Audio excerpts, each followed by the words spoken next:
Hi hello ನಮಸ್ಕಾರ, welcome back to my channel. ಎಲ್ಲರೂ ಚೆನ್ನಾಗಿದ್ದೀರಾ ಅನ್ಕೋತೀನಿ. ನಾನು ಕೂಡ ತುಂಬ ಚೆನ್ನಾಗಿದ್ದೀನಿ. ಇವತ್ತಿನ ವಿಡಿಯೋದಲ್ಲಿ ನಾನು ನನ್ನ ಮಗನ 4ನೇ ತಿಂಗಳದ್ದು ಫೋಟೋ ಶೂಟ್ ಮಾಡ್ತಾ ಇದ್ದೀನಿ. ಇದು ಡಿಸೆಂಬರ್ ಆಗಿರೋದ್ರಿಂದ ವಿಂಟರ್ ಥೀಮ್ ಇಟ್ಕೊಂಡು ಫೋಟೋ ಶೂಟ್ ಮಾಡೋಣ ಅಂತ ಇದ್ದೀನಿ. ತುಂಬಾ ಕಡಿಮೆ ಸಮಯದಲ್ಲಿ ಮನೆಯಲ್ಲೇ ಇರೋ ಸಾಮಗ್ರಿಗಳನ್ನ ಯೂಸ್ ಮಾಡಿಕೊಂಡು ಈ ಥರ ಒಂದು ಫೋಟೋ ಶೂಟ್ ಹೇಗೆ ಮಾಡ್ಬೋದು ಅಂತ ಇವತ್ತು ತೋರಿಸ್ಕೊಡ್ತಾ ಇದ್ದೀನಿ. ಬನ್ನಿ ಹೆಂಗಿದ್ರೆ ಇವತ್ತಿನ ವಿಡಿಯೋ ಸ್ಟಾರ್ಟ್ ಮಾಡೋಣ. ಮೊದಲು ನಾನು ಇಲ್ಲೊಂದು ಚಾಪೆ ಹಾಸ್ಕೊಂಡಿದ್ದೀನಿ. ಚಾಪೆ ಮೇಲೆ ಬ್ಲ್ಯಾಕ್ ಕಲರ್ ಬೆಡ್ಶೀಟ್ ಹಾಸ್ಕೋತಾ ಇದ್ದೀನಿ. ಬ್ಲ್ಯಾಕ್ ಬ್ಯಾಕ್ಗ್ರೌಂಡ್ ಬೇಕಾಗಿದ್ದರಿಂದ. ಆಮೇಲೆ ಇಲ್ಲಿ ನಾನು 2 ಸೈಜಸ್ ಪ್ಲೇಟ್ಸ್ ತೊಗೊಂಡಿದ್ದೀನಿ ಸ್ನೋಮ್ಯಾನ್ ಮಾಡೋಕ್ಕೋಸ್ಕರ. ಒಂದು ಚಿಕ್ಕದು, ಒಂದು ಸ್ವಲ್ಪ ದೊಡ್ಡದಾಗಿರೋದು. ಈ ಥರ ಪ್ಲೇಸ್ ಮಾಡ್ತಾ ಇದ್ದೀನಿ. ನನಗೆ ಎಲ್ಲಿಗೆ ಬೇಕು ಅಲ್ಲಿಗೆ ಮೊದಲು ಪ್ಲೇಸ್ ಮಾಡ್ಕೋತಾ ಇದ್ದೀನಿ. ಸ್ನೋಮ್ಯಾನ್ ನನಗೆ ಮಿಡ್ಲಲ್ಲಿ ಬೇಕು ಒಂದು ಸ್ವಲ್ಪ, ಅದಕ್ಕೋಸ್ಕರ. ಆಮೇಲೆ ಇಲ್ಲೊಂದು ವೈಟ್ ಬೆಡ್ಶೀಟ್ ತೊಗೊಂಡಿದ್ದೀನಿ ಸ್ನೋಮ್ಯಾನ್ ಮಾಡೋಕ್ಕೋಸ್ಕರ. ನೀವು ಅಕ್ಕಿಯಿಂದ ಕೂಡ ಸ್ನೋಮ್ಯಾನ್ ಮಾಡ್ಬೋದು, ಬಟ್ ನಾನು ಮಾಡಿರೋ ಫೋಟೋಶೂಟಲ್ಲಿ ನಾನು ಇನ್ನೊಂದು ವೈಟ್ ಬೆಡ್ಶೀಟಿಂದನೇ ನಾನು ಸ್ನೋಮ್ಯಾನ್ ಮಾಡ್ತಾ ಇದ್ದೀನಿ. ನೋಡ್ತಾ ಇದ್ದೀರಲ್ವ, ಈ ಥರ ಫೋಲ್ಡ್ ಮಾಡ್ಕೋಬೇಕು ಸ್ನೋಮ್ಯಾನ್ ಶೇಪ್ ಬರೋ ಥರ. ಇನ್ನೂ ಸ್ವಲ್ಪ ತೆಳುವಾಗಿರೋ ಬಟ್ಟೆ ಆಗಿದ್ದರೆ ಇನ್ನೂ ಚೆನ್ನಾಗಿ ಆಗ್ತಾಯಿತ್ತು. ಇದು ಬೆಡ್ಶೀಟ್ ಅಲ್ವ, ಸ್ವಲ್ಪ ದಪ್ಪದಾಗಿರೋದ್ರಿಂದ ಫೋಲ್ಡ್ ಮಾಡೋಕ್ಕೆ ಸ್ವಲ್ಪ ಕಷ್ಟ ಆಯಿತು. ಈಗ ನಾನು ಸ್ನೋಮ್ಯಾನ್ಗೆ ಸ್ಕಾರ್ಫ್ ಕಟ್ತಾ ಇದ್ದೀನಿ, ಯಾಕಂದರೆ ಅಲ್ಲಿ ಗ್ಯಾಪೇ ಕಾಣಿಸ್ತಾ ಇಲ್ಲ. ಸೊ ಅದಕ್ಕೋಸ್ಕರ ಸ್ಕಾರ್ಫಿಂದ ಸ್ವಲ್ಪ ಅಡ್ಜಸ್ಟ್ ಮಾಡ್ತಾ ಇದ್ದೀನಿ. ನನ್ನ ಕಡೆ ಇರೋ ಒಂದು ವೇಲಿಂದನೇ ನಾನು ಸ್ಕಾರ್ಫ್ ಥರ ಮಾಡ್ತಾ ಇದ್ದೀನಿ. ನಿಮ್ಮ ಕಡೆ ಉಲ್ಲನ್ದು ಸ್ಕಾರ್ಫ್ ಇದ್ದರೂ ಕೂಡ ಅದನ್ನು ಕೂಡ ಕಟ್ಬೋದು. ನೋಡ್ತಾ ಇದ್ದೀರಲ್ವ, ಈ ಥರ ನೀಟಾಗಿ ಒಂದು ನಾಟ್ ಹಾಕ್ಕೋಬೇಕು. ನಾಟ್ ಹಾಕ್ಕೊಳ್ಳೋದ್ರಿಂದ ಈ ಥರ ಬರುತ್ತೆ. ಇಷ್ಟೇ ಈಸಿಯಾಗಿದೆ ಇದು ಸ್ಕಾರ್ಫ್ ಹಾಕೋದು ಕೂಡ.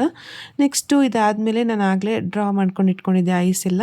2 ಐಸ್ ಆದಮೇಲೆ ನೋಸ್ಗೆ ಒಂದು ರೆಡ್ ಕಲರ್ ಶೀಟಿಂದ ಡ್ರಾ ಮಾಡಿದ್ದೀನಿ. ನೆಕ್ಸ್ಟು ಸ್ಮೈಲಿ, ಒಂದು ಮೌತ್ಗೋಸ್ಕರ ಒಂದು ಸ್ಮೈಲಿ ಹಾಕಿದ್ದೀನಿ.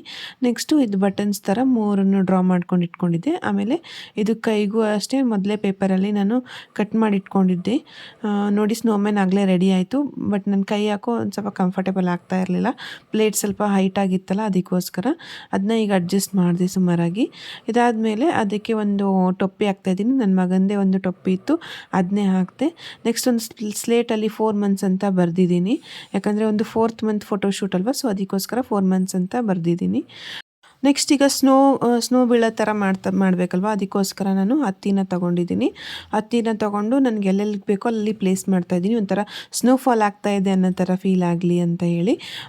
ಸೊ ಸ್ವಲ್ಪ ದೂರ ಎಲ್ಲ ಒಂದೊಂದು ಕಡೆ ಪ್ಲೇಸ್ ಮಾಡ್ತಾಯಿದ್ದೀನಿ, ಫುಲ್ ಬೆಡ್ಶೀಟ್ ಕವರ್ ಆಗೋಷ್ಟು. ನಿಮಗೆ ಹತ್ತಿ ಹಾಕೋದು ಇಷ್ಟ ಇಲ್ಲ ಅಂತಂದರೆ ಸ್ನೋಫ್ಲೇಕ್ಸ್ನ ನೀವು ಪೇಪರಿಂದ ಕಟ್ ಮಾಡ್ಕೋಬೋದು.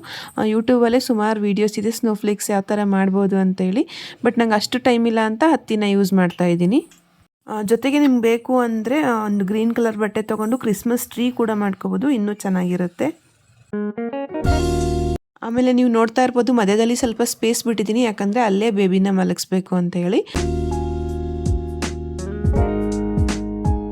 ನೋಡಿ, ಪೂರ್ತಿ ಕಂಪ್ಲೀಟ್ ಆದಮೇಲೆ ಈ ಥರ ಕಾಣಿಸುತ್ತೆ.